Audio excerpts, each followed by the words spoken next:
Hello and welcome to NDTV. I am Aditya Raj Kaul. Over the last 1 year, we've seen intense negotiations between United States and India on the global tariff policy, but also the trade deal between Washington, D.C. and New Delhi. There have been several twists and turns that have happened, but recently we had a joint statement between the US and India after the high-level phone call between Trump and Prime Minister Modi.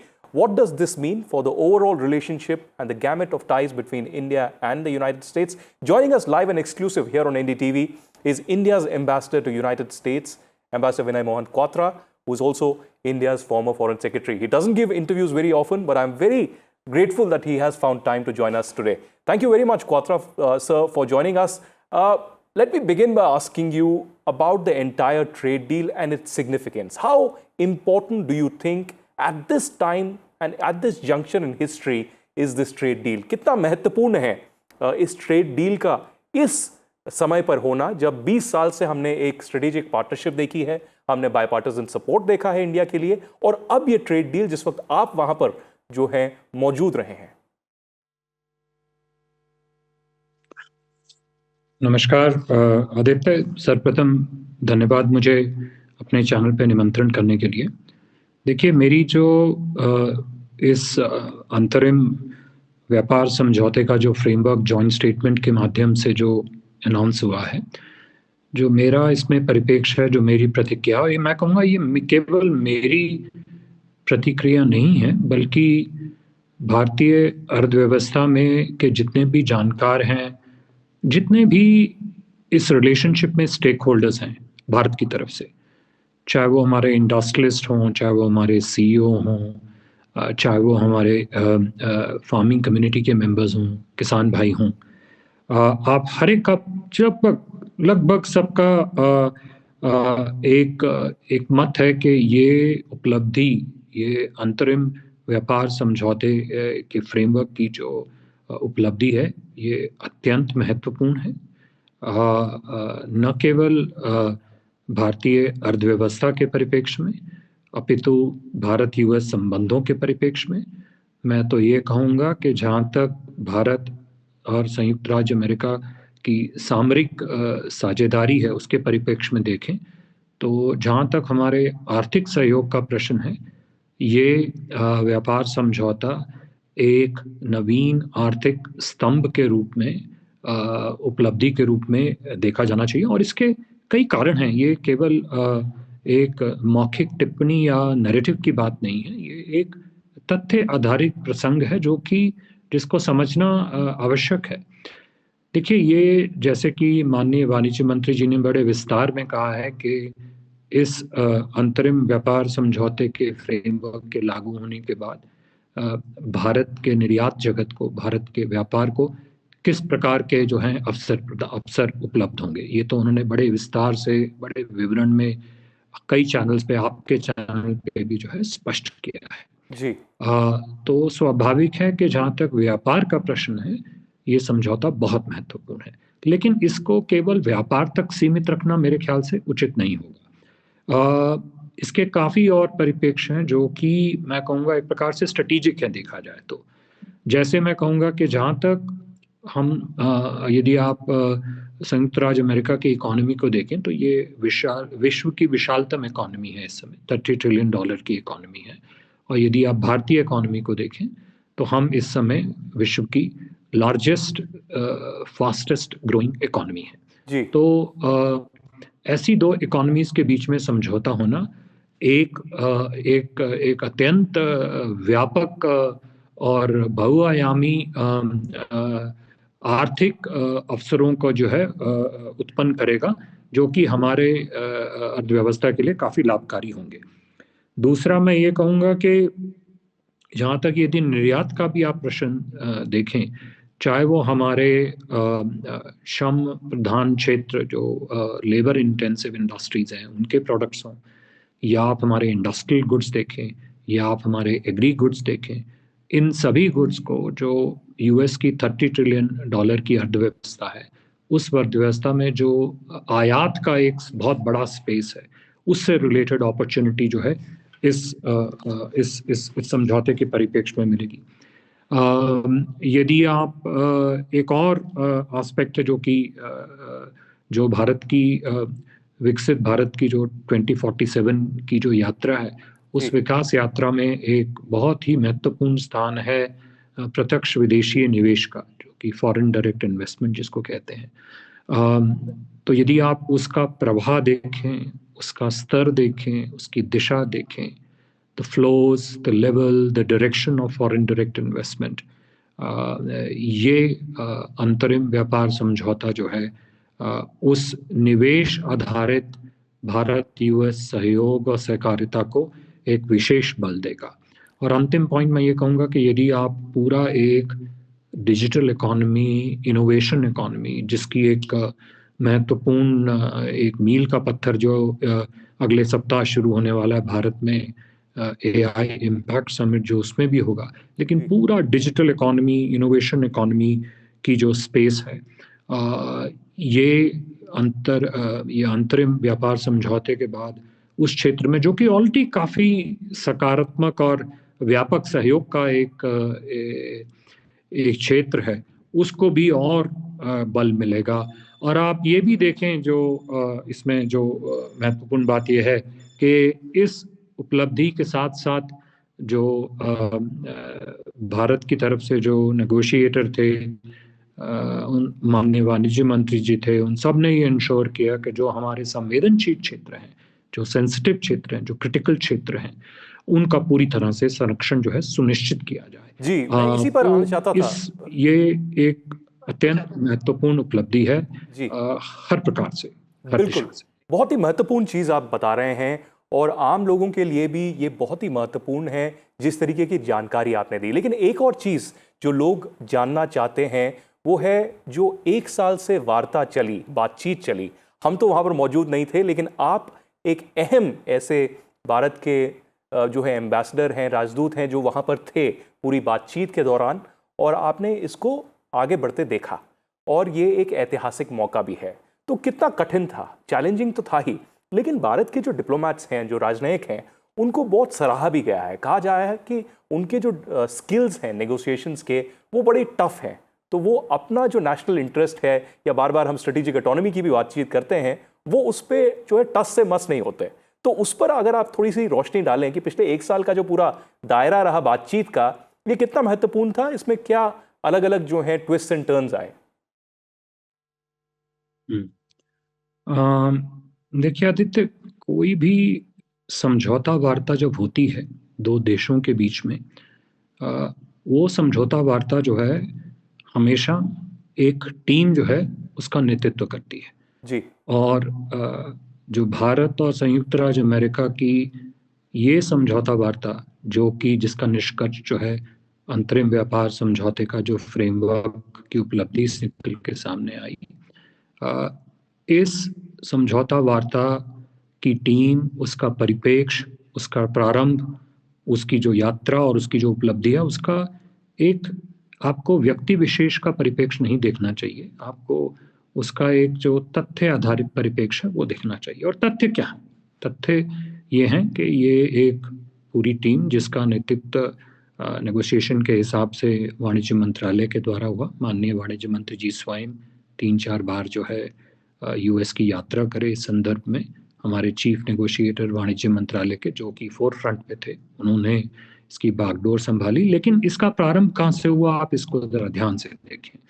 इसका प्रारंभ हुआ फरवरी 2025 में माननीय प्रधानमंत्री नरेंद्र मोदी जी की US यात्रा के द्वारा। उस यात्रा के अंत में एक संयुक्त विज्ञप्ति जो है निकाली गई। उस संयुक्त विज्ञप्ति में जहाँ तक भारत यूएस आर्थिक सहयोग और सहकारिता का मुद्दा है, उसको लेके 2-3 मुख्य निर्णय थे, 2-3 मुख्य निर्देश थे। सबसे पहला निर्णय और निर्देश था कि सन 2030 तक भारत और यूएस अपना द्विपक्षीय व्यापार 500 बिलियन के आंकड़े तक लेके जाएंगे। यह व्यापार आज की तिथि में लगभग 200 बिलियन के आसपास है। पहला ये था। दूसरा उनका एक मुख्य निर्देश और निर्णय ये था कि भारत और यूएस एक बहु क्षेत्रीय और पारस्परिक लाभकारी, ये दो टर्मिनोलॉजीज को थोड़ा दिमाग में रखना आवश्यक है, क्योंकि ये प्रारंभ का निर्देश अंत की उपलब्धियों से जुड़ा हुआ है। तो निर्देश ये था कि एक बहुक्षेत्रीय और परस्पर लाभकारी बायलैटरल ट्रेड एग्रीमेंट पे समझौता वार्ता प्रारंभ की जाए, नेगोशिएशन प्रारंभ की जाए। ये दो मुख्य निर्देश उस संयुक्त व्यक्ति से प्रधानमंत्री मोदी जी और राष्ट्रपति ट्रंप के निर्देश में निकाले गए। तत्पश्चात पूरे 1 वर्ष ये समझौता वार्ता चली। ये हर समझौता वार्ता में होता है, कुछ चीजें उतार चढ़ाव चढ़ते रहते हैं, लेकिन अंत में समझौता वार्ता की जो उपलब्धि आई वो प्रारंभ के निर्देश से जुड़ी हुई थी। वो क्या था कि बहुक्षेत्रीय हो, मल्टी सेक्टोरल हो और म्यूचुअली बेनिफिशियल हो, जो कि ये निकला। इसमें जैसे कि मैंने कहा कि हमारे चीफ नेगोशिएटर्स ने, माननीय वाणिज्य मंत्री जी ने अथक परिश्रम किया इस पूरे वर्ष भर, और निर्देश और देखरेख जो है लगातार माननीय प्रधानमंत्री जी की और राष्ट्रपति ट्रंप की बनी रही। और इसी 1 वर्ष के अथक प्रयास के बाद अब ये उपलब्धि आई है, और ये उपलब्धि वही है, बहुक्षेत्रीय है, मल्टी सेक्टोरल है, म्यूचुअली बेनिफिशियल है, फेयर है, बैलेंस्ड है। तो अगर आप प्रारंभ का निर्देश देखें, दो नेताओं द्वारा दिया हुआ निर्देश, और अंत की उपलब्धि देखें जो कि दोनों नेताओं के देखरेख में निकाली गई, वो बिल्कुल निर्देश अनुसार प्रयास के बाद जो है ये निकली। इसमें ये परिप्रेक्ष्य ध्यान में रखना बहुत आवश्यक है। बाकी समझौता वार्ता की किस स्थिति में, किस परिस्थिति में क्या ऊपर गया, क्या नीचे गया, मुझे नहीं लगता कि वो सब चीज इस समय रेलेवेंट है इस विषय को लेके। जी, बहुत सारे और इसमें जो महत्वपूर्ण जो बात, जो कि मैं आपको शुरू में भी, हाँ नहीं, उसमें देखिए जो मुख्य चीज यही थी कि जो अल्टीमेटली जो समझौता वार्ता हो रही है उसका मुख्य उद्देश्य क्या है। जी, मुख्य उद्देश्य यही है कि भारतीय अर्थव्यवस्था का विकास हो, भारत के देश हित सामने रहें, जो संवेदनशील विषय हैं वो संरक्षित रहें, और भारत यूएस आर्थिक संबंधों और सामरिक साझेदारी का भी विकास हो। और ये परिप्रेक्ष्य जैसे कि मैंने कहा निर्देश में निहित थे, जो फरवरी 2025 में दिया गया, और लगातार वर्ष भर दोनों नेताओं ने इस पे काफी क्लोज जो है इस पे निगरानी रखी, और अंत में उपलब्धि आप सबके सामने। जी, आपने उपलब्धियों का जिक्र किया, और ये जैसे कि मैंने पहले भी कहा कि पूरा जो राह है ये आसान नहीं रही होगी। मंजिल तक तो पहुंच गए हैं, कह रहे हैं कि मार्च में जो है एक साइनिंग सेरेमनी हो सकती है, लेकिन मैं आपका ध्यान जो है 2 ऐसे गंभीर मुद्दों पर आकर्षित करता हूं, सेक्टर्स पर बल्कि। एक हो गया कृषि और दूसरा हो गया डेयरी, एग्रीकल्चर और डेयरी, जिसकी बार बार हमने बातचीत की, और प्रधानमंत्री मोदी हों या बाकी सरकार के नुमाइंदे हों, उन्होंने बार बार कहा कि उनका जो सेक्टर्स का सेफगार्ड है वो किया जाएगा, और एग्रीकल्चर हो या फार्मर्स हो उनको प्राथमिकता दी जाएगी। हमने ये भी देखा कि पिछले 1 हफ्ते में जो यूएस से एक फैक्ट शीट निकली, 24 घंटे के अंदर हमने देखा कि फैक्ट शीट में कुछ तब्दीलियां भी आईं अमेरिका के व्हाइट हाउस की तरफ से। तो आप इस क्षेत्र में कैसी उपलब्धि देखते हैं? क्या आपको लगता है कि एग्रीकल्चर और डेयरी सेक्टर है उस पर भारत सरकार और हमने एक कामयाबी हासिल की है और ये उनके लिए बेनिफिशियल होगा? देखिए, जो भी समझौता वार्ता के दौरान सहमति बनी दोनों देशों के बीच में, वो सहमति प्रत्यक्ष रूप से, स्पष्ट रूप से जॉइंट स्टेटमेंट के अंदर अंकित है, तो उसमें कोई दो राय किसी प्रकार के नहीं है। जहाँ तक आपने संवेदनशील 2 क्षेत्रों की बात की, कृषि उत्पादन, जो हमारी एग्री प्रोड्यूस हैं, वो प्रोड्यूस जो हम एक्सपोर्ट करते हैं, वो प्रोड्यूस जिसमें हम सेल्फ रिलायंट हैं, डेयरी का क्षेत्र, मैं इसमें इतना ही कहूँगा कि आप सब लोग जो हैं हमारे माननीय वाणिज्य मंत्री जी को अच्छी तरह सुन चुके हैं। उन्होंने पिछले 3-4 दिनों में एक्सटेंसिव इंटरव्यूज़ हर चैनल को दिए हैं, आपके चैनल को भी दिए हैं, और उन्होंने स्पष्ट रूप से कहा है कि जहाँ तक हमारे कृषि क्षेत्र में जो भी सेंसिटिव एरियाज़ हैं, इंक्लूडिंग डेयरी में भी, जो भी हमारे प्रोड्यूस हैं, एग्री सेंसिटिव प्रोड्यूस हैं, उनको पूरी तरह से सुरक्षित किया गया है। और ये निर्देश जो है, मैं कहूँगा उद्देश्य नहीं है, इसको हमारे नेगोशिएटर्स ने एक दायित्व के रूप में लिया है कि हमारे जो कृषि उत्पादन के, फार्मिंग कम्युनिटी के और डेयरी क्षेत्र में जो भी हमारे सेंसिटिव मुद्दे हैं, जिसमें भी जिस प्रोड्यूस में भी हम सेल्फ रिलायंट हैं, जी। उनका पूरी तरह से संरक्षण सुनिश्चित किया जाए। ये माननीय वाणिज्य मंत्री जी ऑलरेडी कह चुके हैं, और ये ना केवल हमारे नेगोशिएटर्स का उद्देश्य रहा था, ये हमारा एक दायित्व था जिसको लेकर हम आगे बढ़े थे।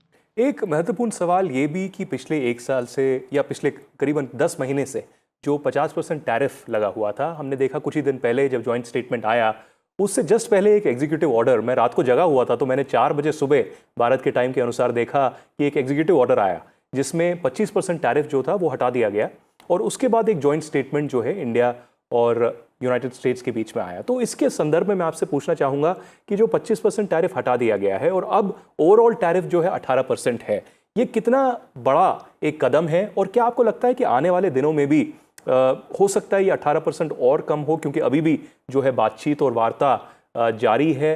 और रशियन ऑयल का भी इसमें मुद्दा आया था कि रशियन ऑयल, ट्रंप कह रहे हैं उस एग्जीक्यूटिव ऑर्डर में कि ऐसा कहा गया है कि ये कम होगा उसका निर्यात। देखिए, मैंने आपसे अभी भी कहा कि जहाँ तक ये अंतरिम व्यापार समझौता का जो फ्रेमवर्क है, इसकी जो उपलब्धि है, इसमें जो जो सहमति दोनों देशों के बीच में बनी है, वो सहमति जॉइंट स्टेटमेंट में स्पष्ट रूप से अंकित है। जी। वो जॉइंट स्टेटमेंट एक डॉक्यूमेंट है, और उस डॉक्यूमेंट पे अब जो बाकी तकनीकी कार्रवाई जिसके समापन के बाद जो है इस पे साइन होगी। आई थिंक हमारे वाणिज्य सचिव जी ने अभी हाल में कहा था कि शायद इसके मार्च के माह में होने की संभावना है। वही परिप्रेक्ष्य है, उसी परिप्रेक्ष्य को लेकर हम आगे चल रहे हैं। जी बिल्कुल। एक सवाल ये भी अहम कि भारत और अमेरिका में बहुत अच्छे ताल्लुकात रहे हैं, हम एक स्ट्रेटेजिक पार्टनरशिप है 20 साल से, जैसा कि मैंने कहा बाईपार्टिजन सपोर्ट है, बहुत सारे कांग्रेसमैन और सेनेटर्स आपसे मिलते रहते हैं, हम आपके सोशल मीडिया पे भी देखते रहते हैं कि बातचीत जो है चलती रहती है, और बहुत लोग चाहते हैं कि चाहे वो पीपल टू पीपल कांटेक्ट हो, चाहे वो रक्षा का क्षेत्र हो, चाहे वो टेक्नोलॉजी हो, उसमें जो है ऐसे प्रयास रहें कि भारत और अमेरिका साथ में जुड़ते रहें। तो आगे का आप जो है, अब मैं आपको ये तो नहीं कहूँगा कि आप अपनी मैजिक बॉल में देख के आगे बताएं कि फ्यूचर में क्या होगा, लेकिन आपको क्या लगता है कि आगे की स्थिति क्या है और कैसे आप इसको आगे बढ़ता रहना देखना चाहते हैं, और क्या आपको लगता है कि अगले कुछ महीने में डोनाल्ड ट्रंप जो है अमेरिका के राष्ट्रपति भारत भी आएंगे, या फिर क्वाड का समिट जो है यहाँ पर हिंदुस्तान में हो सकता है? देखिए, जहाँ तक भारत और संयुक्त राज्य अमेरिका के संबंधों का प्रश्न है, भारत के नेतृत्व, यूएस के नेतृत्व, भारत के डिफरेंट स्टेक होल्डर्स, यूएस के डिफरेंट स्टेक होल्डर्स, हर एक का ये स्पष्ट रूप से मानना है कि ये भारत यूएस के बीच में जो सामरिक साझेदारी है, ये एक बहुत ही महत्वपूर्ण कॉन्सिक्वेंशियल पार्टनरशिप है। जी।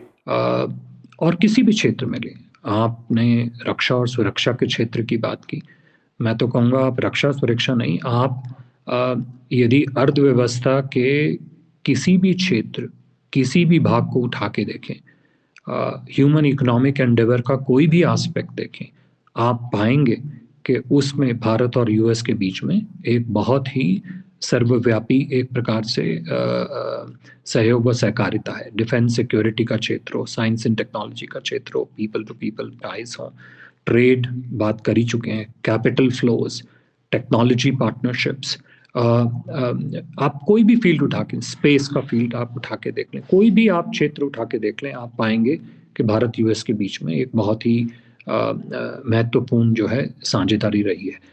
मेरा ये मानना है कि अगले आने वाले महीनों और वर्षों में अब ये जो अंतरिम व्यापार समझौता समापन हो चुका है जिसका, ये एजेंडा और मोमेंटम और ग्रोथ पकड़ेगा, और हम बिल्कुल न केवल इस व्यापार समझौते के अंतर्गत जो अवसर अर्थव्यवस्था और आर्थिक सहयोग में बढ़ेंगे उनकी शीघ्र प्राप्ति का प्रयास करेंगे, बल्कि जो दूसरे क्षेत्र हैं उनको भी बिल्कुल तीव्र और शीघ्र जितनी जल्दी हो सके आगे बढ़ाने का हर क्षेत्र में प्रयास करेंगे। कोई भी क्षेत्र जो है पीछे नहीं रहेगा इसमें। जी।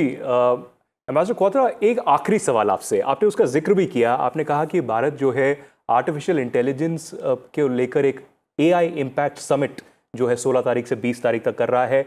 लगभग कहा जा रहा है कि 70 से 80 देशों से नुमाइंदे आ रहे हैं, जिसमें हेड ऑफ स्टेट्स भी हैं, AI के बहुत जगत के बहुत बड़े बड़े लोग हैं। अमेरिका से हमने देखा कि एक बहुत बड़ा डेलीगेशन आ रहा है, जिसमें साइंस एंड टेक्नोलॉजी के रिप्रेजेंटेटिव्स हैं, जिसमें ट्रेड एंड कॉमर्स के भी अंडर सेक्रेटरी और बाकी लोग जो हैं आ रहे हैं। इसके अलावा बिल गेट्स हों या बाकी लोग भी आ रहे हैं। तो कितना महत्वपूर्ण आप देखते हैं, क्योंकि डावोस भी अभी हुआ, वहाँ पर इंडिया की बहुत चर्चा हुई, अश्विनी वैष्णव भी वहाँ थे, कि AI के युग में भारत क्या प्रथम 3 देशों में बहुत बड़ी उपलब्धि कर रहा है, और अमेरिका की तरफ से भी इसमें पार्टिसिपेशन हो रहा है बड़े लेवल पर। तो कितना अहम ये है? देखिए, आपने बिल्कुल सही कहा। मैं तो सबसे पहले जो आपने जो बात कही उसको स्ट्रांगली एंडोर्स करता हूँ कि जो आर्टिफिशियल इंटेलिजेंस के क्षेत्र में जो आपने 3 देशों की श्रेणी गिनाई, उसमें अवश्य भारत प्रथम 3 में है, और मैं तो कहूँगा कुछ क्षेत्र में शायद वो प्रथम 3 में 3 से भी ऊपर हो। मैं सिर्फ 2-3 चीज़ें आपके समक्ष रखना चाहूँगा, जो कि स्पष्ट है। एक तो ये कि जो AI समिट अगले सप्ताह भारत में शुरू हो रही है, ये भारत पहला ऐसा देश है ग्लोबल साउथ में जिसमें ये AI की समिट होगी। जी। ये बहुत महत्वपूर्ण विषय है अपने आप में। दूसरा, आप यदि देखें, आपने बताया कि 80-90 देशों के नुमाइंदे आ रहे हैं, यूएस से भी काफ़ी बड़ा डेलीगेशन है। तो मैं ये कहना चाहूँगा कि यूएस से AI समिट के लिए, AI इम्पैक्ट समिट के लिए सबसे बड़ा डेलीगेशन यूएस से आ रहा है। और जिस तरह से हमारे मेटी मिनिस्टर जी ने दावोस में भी बताया कि AI की 5 लेयर में जो है भारत इस समय बहुत एक्टिव है। तो यूएस के डेलीगेशन में आप देखेंगे 5 लेयर पूरी तरह से जो है कवर हो रहा है। प्रतिनिधित्व उनका हो रहा है। जी। तो आप चाहे एनर्जी लेयर देखें, आप चाहे AI से रिलेटेड इंफ्रास्ट्रक्चर की लेयर देखें, उससे रिलेटेड कंप्यूट की लेयर देखें, डेवलपमेंट ऑफ LLMs जिसकी बात की जाती है, प्रोडक्ट डेवलपमेंट, उसको देखें, AI की एडॉप्शन या डिफ्यूजन को देखें, जिसमें मेरे ख्याल से भारत जो है एक सर्वोपरि भूमिका ऑलरेडी प्ले कर रहा है और आगे चल के और भी करेगा। ये दूसरा महत्वपूर्ण। और जो AI इम्पैक्ट की बात होती है, हमने इस समिट का नाम, हमारे नेतृत्व ने, माननीय प्रधानमंत्री जी ने इस समिट को जो इम्पैक्ट का शेप दिया है, वो इम्पैक्ट, वो प्रभाव क्या है? वो प्रभाव ये है कि वो समाज के प्रति AI, समाज में AI का एडॉप्शन कितना हो, उसका डिफ्यूजन कैसे हो, उससे वैल्यू कैसे समाज के लिए क्रिएट हो। AI इम्पैक्ट केवल वेल्थ क्रिएशन तक सीमित नहीं है, बल्कि समाज की वैल्यू क्रिएशन क्या हो। आप यदि भारत का डिजिटल AI स्टैक पूरे का पूरा देखें और देखें कि किस प्रकार से उसने भारतीय समाज में एक वैल्यू क्रिएशन की, वेल्थ क्रिएशन को छोड़ दीजिए, जिसके अंतर्गत आज UPI पेमेंट जो है इतना डेमोक्रेटाइज हो चुका है कि लगभग हर भारतीय को, 1.4 बिलियन इंडियन पॉपुलेशन को वो उपलब्ध है। जी। आर्टिफिशियल इंटेलिजेंस के क्षेत्र में भी मेरा ये व्यक्तिगत मानना है कि यही उद्देश्य कहीं ना कहीं नेतृत्व का है कि आर्टिफिशियल इंटेलिजेंस भी भारत के हर नागरिक को उपलब्ध हो, और न केवल भारतीय नागरिक को उपलब्ध हो, बल्कि भारत के माध्यम से वो पूरे विश्व और पूरे क्षेत्रों में भी है आर्थिक विकास, तकनीकी विकास, एक सामाजिक विकास का जो है एक प्रगतिशील माध्यम बने, मैं तो कहूँगा। विनय मोहन क्वात्रा जी, आपने बहुत ही गंभीर रूप से हमसे चर्चा की, बातचीत की, समय निकाला, और सबसे पहले तो बहुत ही शुभकामनाएं हमारी तरफ से कि भारत और अमेरिका के बीच में जो सफल एक ट्रेड डील हुई है और उसके तहत लोगों को जो है बहुत सुविधा मिलेगी, और आप इसमें बहुत बड़ी आपने भूमिका निभाई भारत के एम्बेसडर के रूप में। हमारे साथ यहाँ पर एक्सक्लूसिवली जुड़ने के लिए NDTV पर बहुत बहुत धन्यवाद। बहुत बहुत धन्यवाद। नमस्कार।